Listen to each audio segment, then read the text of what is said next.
ఈరోజు చాలా మంది జీవితాల్లో కూడా ఇదే ప్రశ్న అండి. Why God, why me? ఎందుకు ప్రభా నేను ఎందుకు? ఎందుకు ప్రభా నా కుటుంబంలో నీ అవమానం ఎందుకు? ఎందుకు ప్రభా నా జీవితంలో ఈ నష్టం ఎందుకు?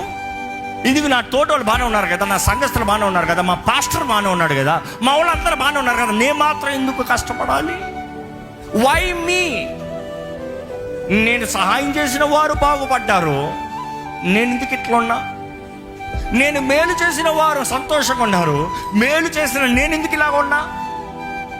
నేను ఎంత మేలు చేసిన కృతజ్ఞత లేకుండా నన్ను చీయనిపోయారే, మరి వారి సంగతి ఏంటి? ఈరోజు చాలా మందికి maybe your doctors reports are making you question, why lord, why me? I have so much faith on you. నీ మీద ఎంతో విశ్వాసం కలిగి ఉన్నాను ప్రభా, నా జీవితం ఎందుకు ఇలాగా? ఎందుకు ప్రభా? దీన్ని బట్టి అవమానం కదయ్యా.